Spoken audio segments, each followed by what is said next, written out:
Olá, começou mais um Chá das Quatro e hoje falando de um assunto importantíssimo, o nosso papel como mulheres na política. Então, não saia daí que o programa está imperdível.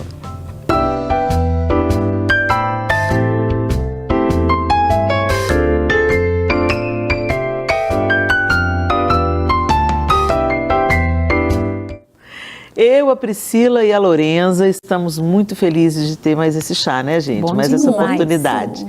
E hoje nós estamos recebendo aqui uma quarta integrante para tomar esse chá, que vai trazer muita coisa boa, muita informação boa para a gente. Um desafio falar de política, principalmente depois desse ano de eleições. Vamos conhecer a nossa quarta integrante de hoje. Sheila Oliveira é formada em Direito e pós-graduada em Ciências Penais. É delegada de polícia licenciada para assumir o cargo de deputada estadual. Em 2016, foi eleita a vereadora mais bem votada da história de Juiz de Fora. Em 2019, assumiu seu primeiro mandato na Assembleia Legislativa de Minas Gerais, sendo reeleita em 2022. Atualmente é vice-presidente da Comissão de Segurança Pública e preside a Frente Parlamentar Juntos contra a Pedofilia. Cristã da Igreja Projeto Ágape em Juiz de Fora, é casada com o deputado federal Charles Evangelista e mãe do José e dos trigêmeos, Marcos, Moisés e André. Gente, a Sheila do meu time, demais! 4. Seja bem-vinda, viu, Sheila? Obrigada, Helena. Uma Muito delícia te obrigada receber pelo aqui. convite, tá? Glória a Deus. A gente está muito feliz de estar com você aqui e também para a gente poder conversar sobre esse assunto, que podemos conversar sobre esse assunto. Gente, esse ano foi um ano desafiador, né? Verdade. Para quem estava minimamente ligado no que estava acontecendo no Brasil, foi um ano desafiador, mas a gente sabe que Deus está no controle de absolutamente tudo. E nesse período de eleições, né, que já está para trás, muita coisa foi conversada, muita coisa foi dita. E uma das coisas que foram ditas é que crente não devia se meter com política, que a igreja tem que confiar no Senhor e que não interessa, o Senhor tem o controle de todas as coisas nas suas mãos. Bom, eu vou oferecer para vocês a minha perspectiva. Sim, o Senhor é totalmente soberano, ele tem todo o poder e autoridade sobre a terra, né? Mas ele também nos chama para participarmos. O Senhor já podia dar a revelação do Evangelho para todo mundo, mas ele nos chama para proclamarmos o Evangelho, não é assim? Da mesma forma, na época do Império Romano, mas Jesus não se meteu com isso, mas Jesus... O povo judeu vivia sob a opressão de Roma, né? Eu acho tão interessante que Jesus, ele não desmereceu a política, ele a apequenou, ou seja, ele não fez dela o seu Deus. E é importante a gente falar isso. A política não é o nosso Deus, Deus é Deus. A nossa esperança está nele, a nossa fé está nele, mas nós estamos vivendo nessa terra. E nessa terra a gente tem que trabalhar pela justiça. A gente tem que ser, como diz lá em Provérbios 31, erga a voz em favor daqueles que não podem se defender.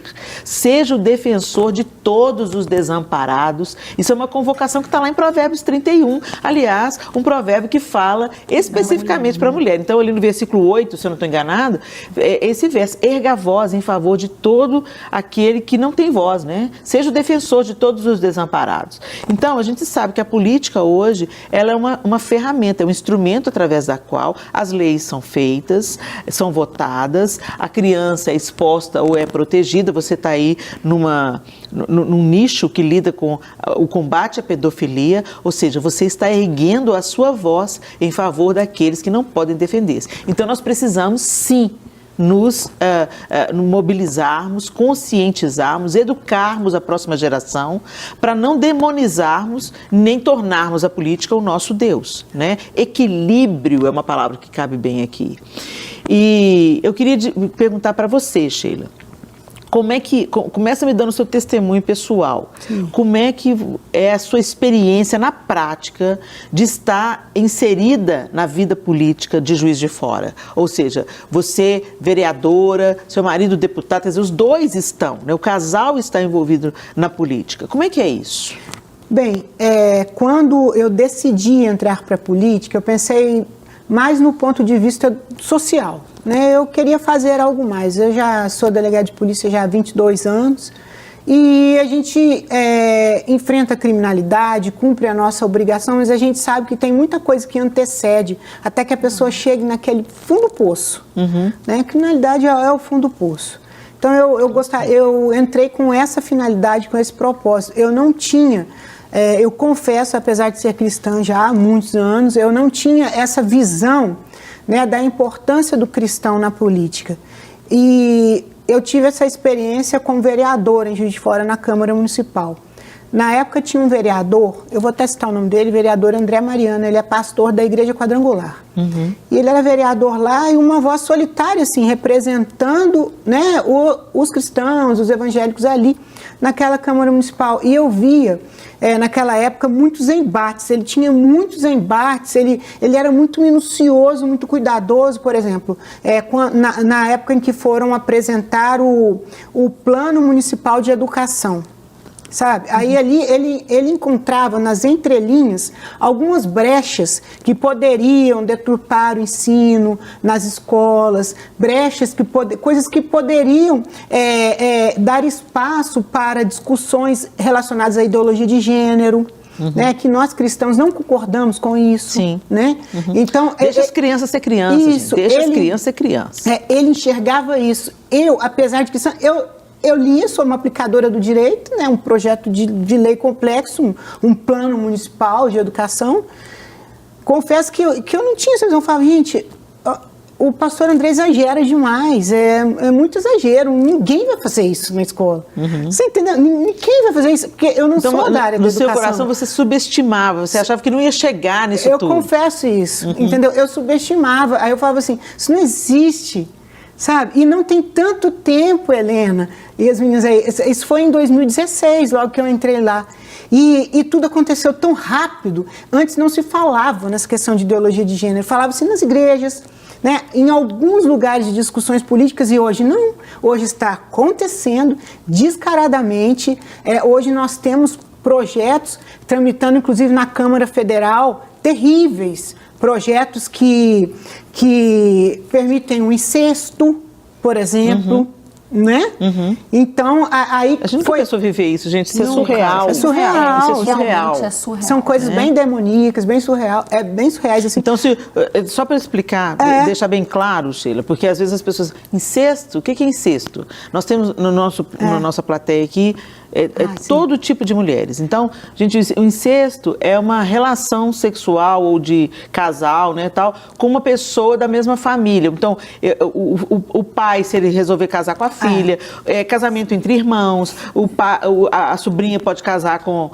Quando eu falo casar, vocês entendem o que eu quero dizer com isso. Com o tio, né? Então, que não tem problema nenhum. A gente se ama. A gente é irmão consanguíneo, mas a gente quer casar. Isso é incesto, né? Isso é contra as leis de Deus e até pouco tempo era visto pelo mundo como uma aberração, como uma disfunção, como uma pessoa que precisava de auxílio terapêutico, psicológico, porque essa pessoa estava alterada de alguma forma buscando esse tipo de coisa. Hoje é isso que eles estão tentando normatizar. E assim, é inacreditável a gente imaginar que tem um número significante, inclusive, de parlamentares que apoiam esse tipo de coisa. Agora, deixa eu te perguntar. Foi tudo muito rápido. Você acha, Sheila, que eles apoiam porque eles realmente descriminalizam isso, eles acham que não tem nada a ver, que você merece ser feliz, porque essa é uma tônica do nosso tempo?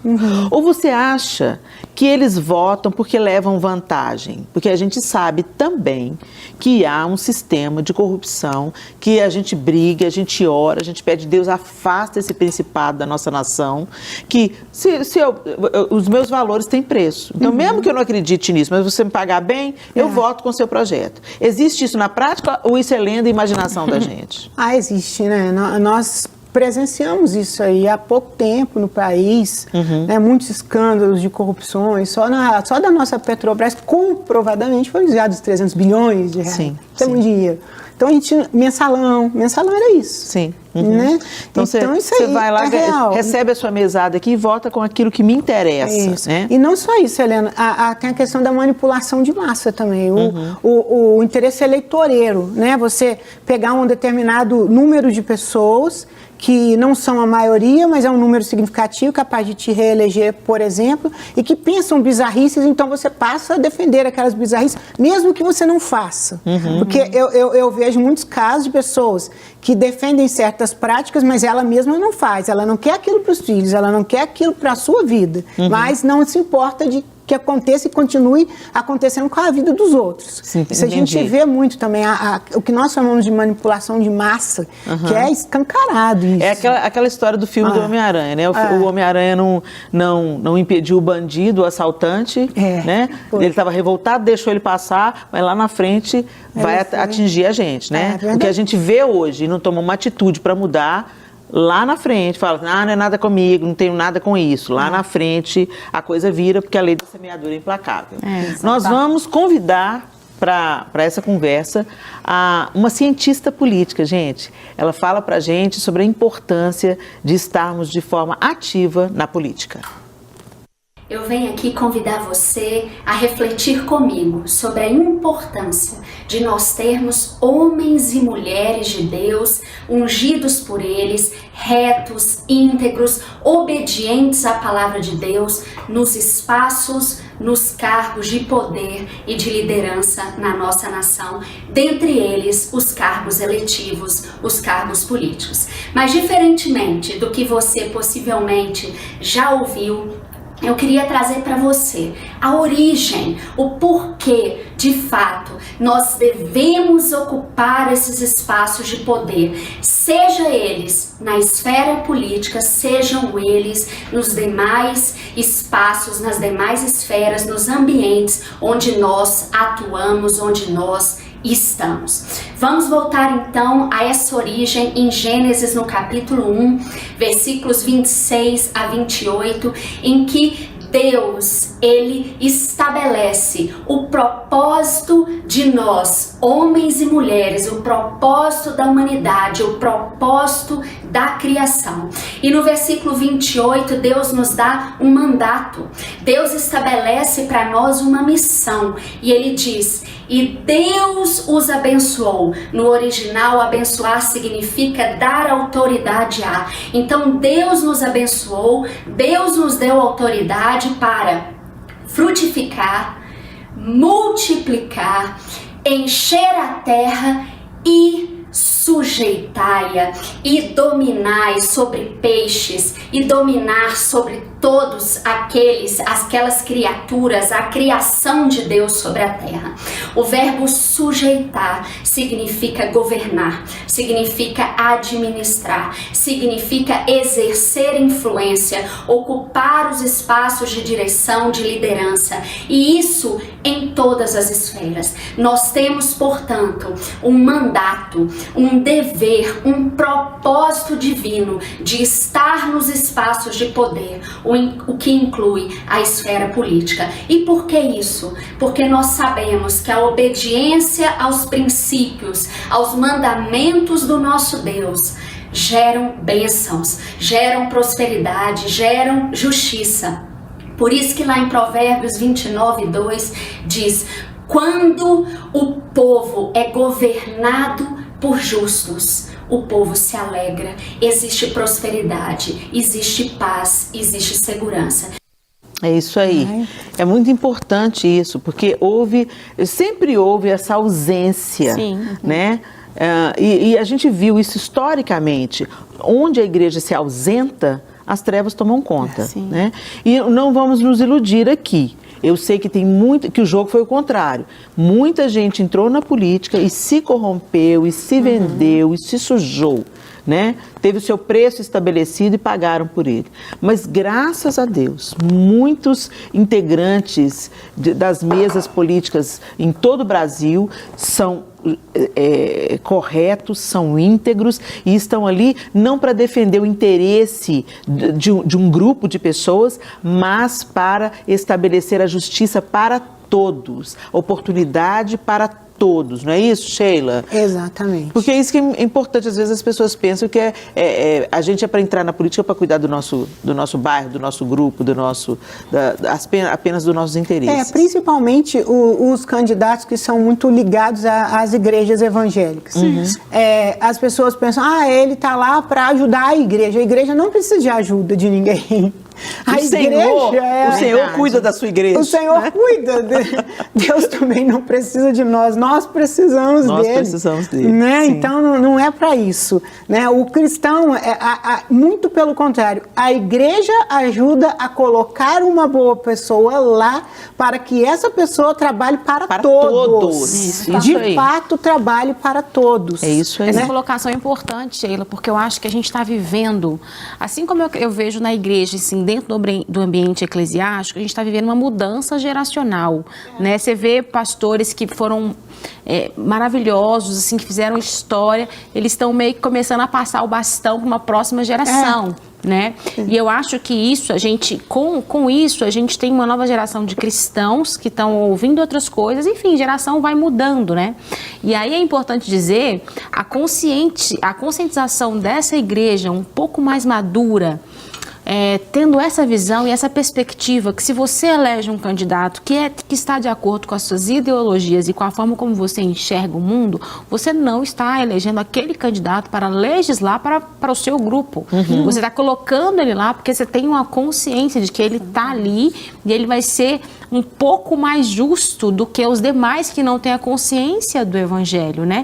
Então, essa bancada evangélica das antigas, que ainda já está saindo, mas ainda está nas câmaras, ainda está no Senado, enfim, a chamada bancada evangélica antiga, ela está perdendo esse lugar, né? Porque realmente legislou para seu próprio benefício, em boa parte das vezes, para dar lugar e dar espaço para essas pessoas que estão chegando com essa nova mentalidade de que não, eu estou indo como cristã, como cristão, para legislar para um povo a partir da perspectiva que eu tenho do Evangelho.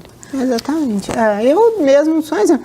Eu sou evangélica, né? Tenho vários lugares onde eu busco votos. Eu vou na igreja porque, né, é a minha crença mesmo. E eu passei 4 anos de mandato, meu mandato como vereadora, o meu pastor nunca me chamou para pedir nada para a igreja. Mas absolutamente nada, sabe que é nada. Sim. E nem interferir em nada. Isso é muito bom. No nosso a gente tem mandato, que ter essa no sensatez, nosso trabalho, essa Excelente. Então, essa visão, a visão Você está sendo muito bem pastoreada. É verdade. Graças a Deus, né? É um pastor que não está buscando interesse. Ele não está elegendo um candidato simplesmente para buscar interesses, mas porque entende que você é uma pessoa capacitada, né?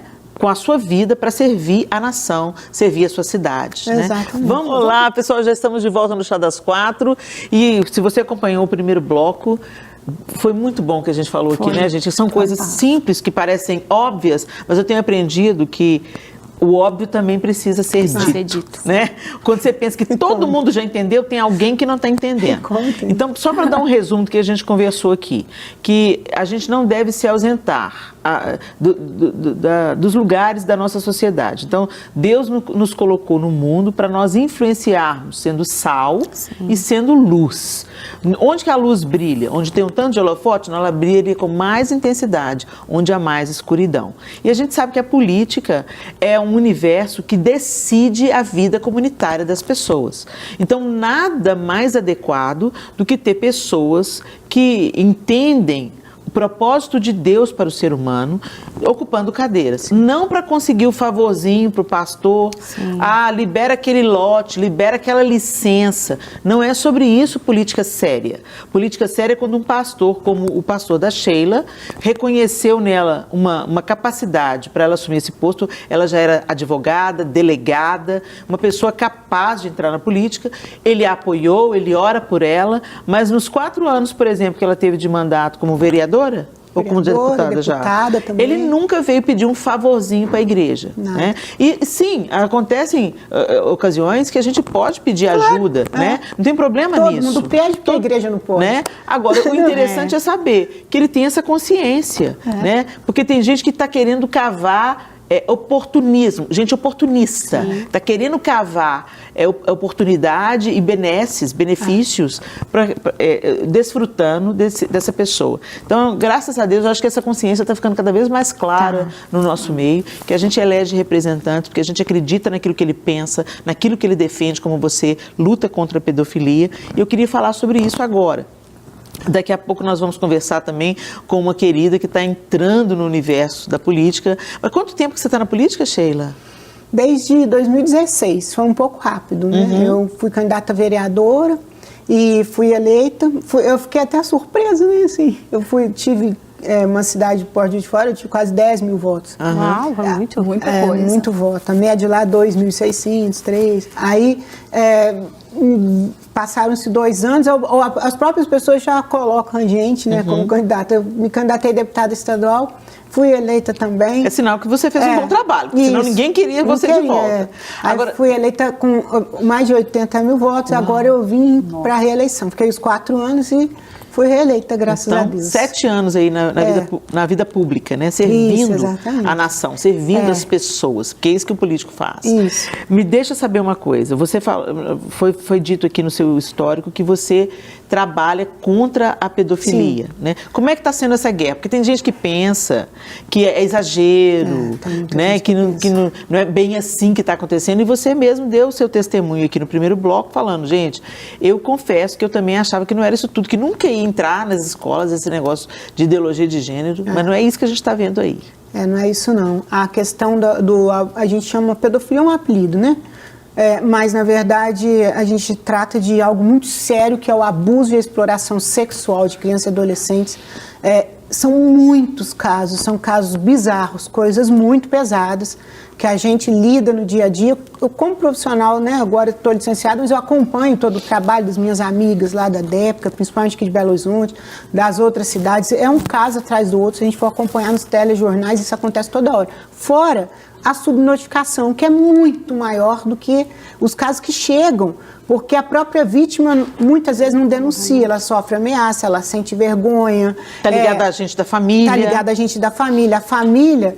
A família passa a mão, finge que não vê e quando descobre, não denuncia para não ter escândalos, essas coisas todas, sabe? Então, assim, são muitos casos, é uma perversão muito grande, eu acho que seria tema até às vezes de uma conversa só sobre isso, porque nós estamos aí com essa era da internet, a questão da indústria da pornografia, que hoje já é a terceira maior fonte de renda do crime organizado no mundo. Meu Deus do céu. Exatamente. A gente acha que isso é bobagem, não é.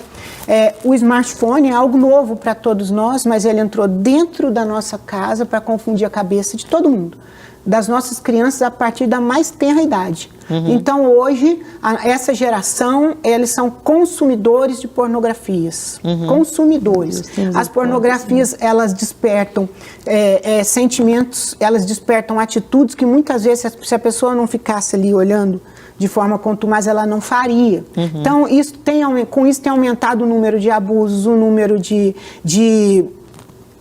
estupros mesmo, os golpes emocionais, onde as pessoas marcam encontro e abusam das pessoas. Então, aumentaram muito o número de casos, diversificou muito, e a polícia perde tão pouco o controle dessa situação.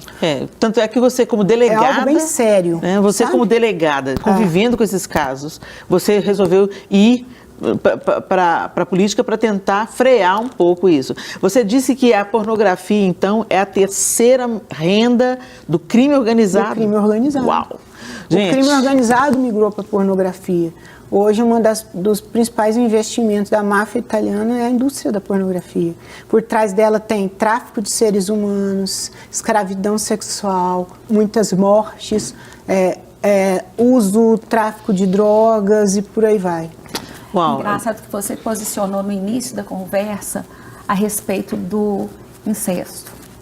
E veio na minha cabeça, falei, olha como que as pessoas não pensam. Quantas pessoas foram abusadas pelos pais e que, se isso for liberado, vai praticamente negativar tudo que elas viveram.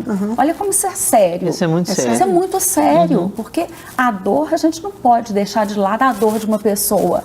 A gente tem que estar ali, Deixa marcas ao lado. profundas, Exatamente. né? Então, olha como que as coisas estão tão rápidas. Muito rápido. Sim.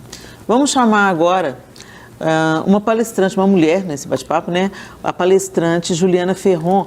Ela trabalha hoje no Ministério da Mulher, Família e Direitos Humanos em Brasília, na Secretaria Nacional da Juventude. Ei, Juliana. Olá, pastora. Boa tarde. Tudo Boa bem? tarde, minha querida. Tudo bem? E você? Tudo bem, graças a Deus. Como é que está Boa tarde sendo? para as meninas. Boa tarde. Oi? Como é que está sendo para você essa? Você imaginava entrar na política, Juliana? Não, pastora, dessa forma, de cabeça, mergulhando, principalmente, quem sabe, num dos ministérios mais visados, né, nesse governo, o Ministério dos Direitos Humanos. Não esperava, mas aceitei o desafio de Deus, né? Estou aqui há 1 ano trabalhando. E como é que está sendo? É tudo isso que a gente escuta falar, porque como você deve ter ouvido a nossa conversa aqui com a Sheila, ela trazendo para a gente esses dados alarmantes. Parece que as pessoas, gente, elas vivem num fantástico mundo de Bob, ou elas simplesmente selecionam aquilo que elas querem saber e ouvir. É verdade mesmo que existe esse número enorme de abusos contra a infância, de pedofilia, inclusive, como a gente viu nesse ano eleitoral, denúncias gravíssimas sobre a exploração sexual infantil, inclusive de bebês. Isso é fato ou é boato? É fato, né, pastora? Quem saberia levantar melhor esses dados é a Secretaria Nacional de Políticas para as Mulheres. Eu trabalho na Secretaria Juventude, mas esses números são reais. Na verdade, os fatos são reais, né? Acho que a delegada, né, a Sheila, a deputada também, estava falando a respeito da pedofilia, né? Nós estamos caminhando aí, infelizmente, e aqui é uma opinião não só de quem trabalha na política, mas para quem faz essa leitura dessa crescente das ideologias, né, há muito tempo, que estudo sobre isso e trabalho com isso também, aqui fora aqui do âmbito do Ministério.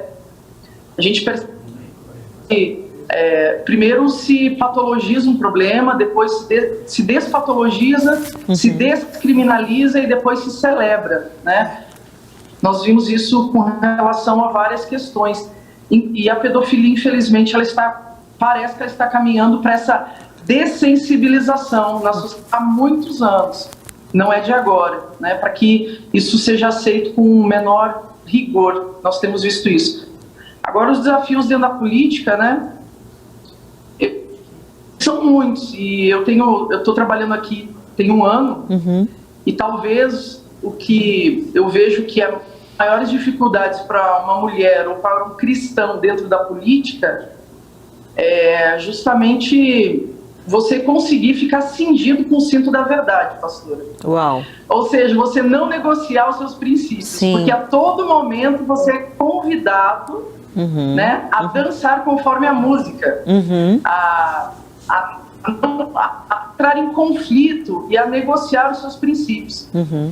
E talvez é justamente por conta dos seus princípios que Deus te colocou num cargo de liderança como mulher, né? E a palavra de Deus fala em Efésios 6, né? Para que a gente se mantenha firme. O cinto da verdade. O cinto da verdade é aquele que te leva, vai te dar segurança em tudo aquilo que você fez no seu mandato ou no seu tempo da vida pública, né? E eu tenho visto esse grande desafio aqui durante esse ano. Tantos conflitos internos seriam evitados se nós negociássemos, né? Eu falo de mim aqui, se negociasse os princípios nas articulações, nas tratativas, aí nos movimentos, se não fosse firme, né? Como a palavra de Deus manda, para você seguir, não abandonando a sua verdade, mas também não teria um fundamento de trabalho, né? E andaria aí num terreno perigoso. Mas eu vejo que talvez esse seja um dos maiores desafios aqui durante esse ano que eu tenho visto. E na área que você atua, Juliana, tem muitas mulheres, porque a gente também vê esse desafio. As mulheres, elas ainda têm uma representatividade muito pequena nas secretarias e nos cargos eletivos e tudo. E você sente isso aí de uma maneira mais forte ou você acha que isso começou a mudar? Olha, aqui no Ministério da Mulher, Família e Direitos Humanos, essa não é uma realidade. Na verdade, o maior número de pessoas que trabalham aqui são mulheres, principalmente em cargos de liderança. Nós começamos pela ministra Cristiane Brito, a secretária adjunta, Tatiana Alvarenga. Então, são mulheres em cargos de liderança. Então, a gente já está em franca mudança, né, Juliana? Muito. Que coisa boa. E é sentido nas políticas públicas, sabe, pastora? Esse olhar da mulher... Porque, assim, eu não acredito que necessariamente você ter uma mulher no cargo de liderança equivale a ter benefícios para as mulheres, né? Nós temos aí algumas personagens bíblicas que não trouxeram benefício para as mulheres, Sim. como Jezabel. Exatamente. Ela estava no cargo de liderança e fez um estrago tremendo. Fez um estrago. Mas a maioria eu vejo como um positivo. O olhar de uma mulher desenvolvendo políticas públicas para as mulheres. Sim, e se me permite, eu gostaria de dar um exemplo aqui que eu acho que tem um olhar mais profundo para a mulher. Eu acredito que porque os personagens que estão atrás aqui do Ministério de Políticas Públicas para as Mulheres são mulheres, diretoras. A gente tem aqui diretoras dentro nessa frente.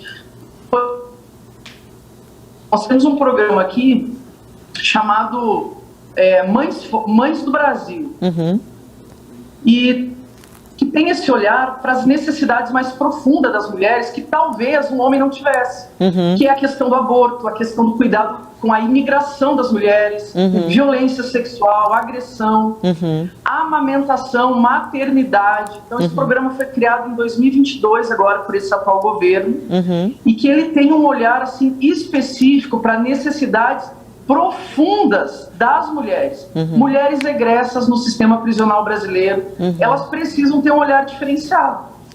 Então, esse programa, só citando, né, como ele é um programa sensível à necessidade por exemplo, de uma mulher que está amamentando num lugar público, em locais públicos. Então, é um programa voltado para uma atenção de necessidades de mulheres reais. Por exemplo, mulheres ou mães que estão à frente da sua família. 45% dos lares brasileiros, quem está à frente é uma mulher. Uau!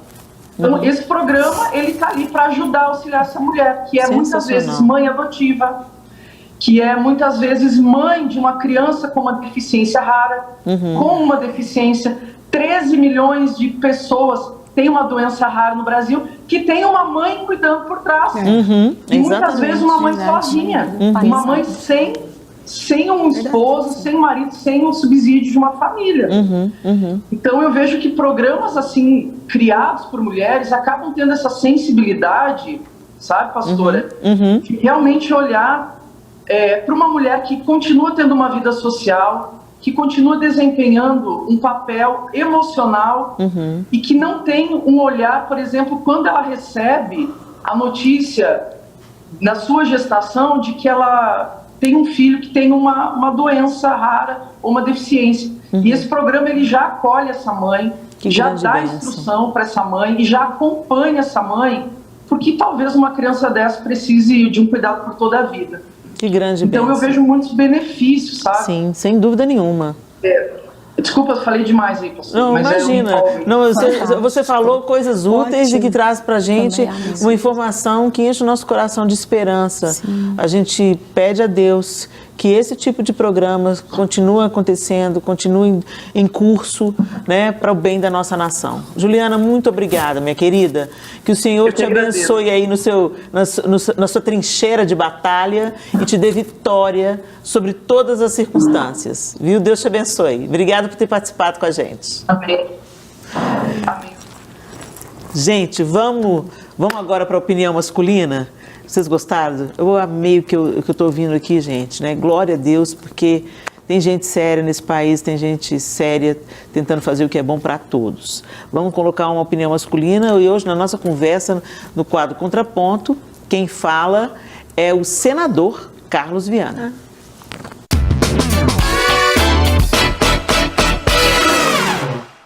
Eu estou na política há 4 anos. decidi, depois de uma carreira longa como jornalista, professor, em várias profissões, me dedicar um pouco a trabalhar pela sociedade, porque é assim que eu entendo a política. Nós, como cristãos, temos de ser sal da terra, luz para o mundo, como Jesus ensinou, e na política também é necessário que nós estejamos discutindo, levando nossas ideias e posicionamentos e deixando claro para todo o Brasil o que nós pensamos e como nós queremos a nossa pátria. Daí a importância de nós participarmos desse debate e, em especial, das mulheres cristãs. Eu tenho observado um número cada vez maior do público feminino se juntando à política e é fundamental que a mulher cristã também leve o seu posicionamento, leve, claro, a sua experiência como esposa, como mãe, como profissional, numa sociedade em que as mulheres ocupam cada vez mais espaço. Nós já temos leis que garantem salários iguais, progressão de carreiras iguais, mas nós agora precisamos participar mais das discussões envolvendo o sexo feminino, as famílias, o que nós entendemos como casamento que Deus determina dentro das leis. Se nós deixarmos para que outros discutam, para que outros tomem decisões, naturalmente nós muitas vezes seremos perseguidos ou até mesmo não respeitados em nossos direitos. Por isso a importância de que a mulher cristã participe da política, leve o seu posicionamento e esteja conosco discutindo os rumos do Brasil. Muito bem, excelente. Excelente a opinião aí do Carlos Viana, senador Carlos Viana. E o nosso chá já está acabando. Ai, tanta coisa. Mas foi muito bom. Esse assunto rendia, não rendia, gente? Com certeza. Tem muito. tanta coisa que a gente quer aprender, que a gente quer entender, mas eu quero te agradecer, Sheila. Obrigada, porque o senhor hoje trouxe umas informações para a gente muito sérias e é muito importante a gente ouvir alguém que está dentro, porque é muito fácil, né, de fora, a gente falar, não é nada disso não, colocar todo mundo no mesmo saco, né? Política é todo mundo ladrão. Não, gente, essa realidade vai mudar na nossa nação, em nome de Jesus, né? E a gente está tendo uma nova mentalidade e a gente espera que essa presença da mulher na política leve para a política integridade, honestidade, firmeza e generosidade. Que Deus abençoe muito você, viu, Sheila? Obrigada, viu, Helena, pelo convite. Eu fiquei muito feliz, muito honrado, né? Um privilégio para mim estar aqui, graças a Deus.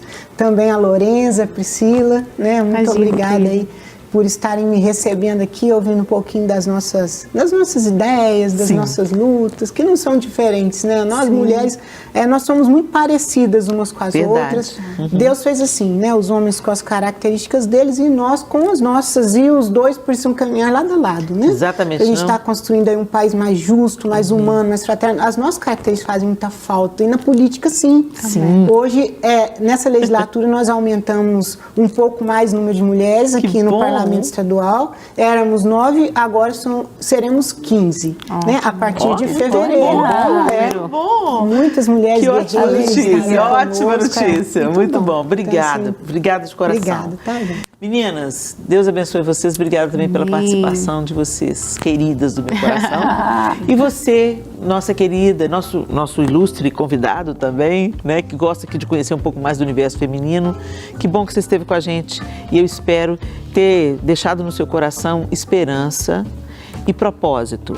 Todos nós estamos por aqui, ainda nesse corpo, nessa vida, para fazer diferença. Então, seja fazendo política, atuando, votando, considerando nas leis, não apenas pensando em eleição, em época de eleição. Vai lá fiscalizar o candidato que você elegeu, né? E fazer diferença na nossa nação para construir uma nação mais justa para todos, claro, com a ajuda e direção do soberano sobre todas elas. Deus abençoe vocês. Até o próximo Chá das 4, se Deus quiser.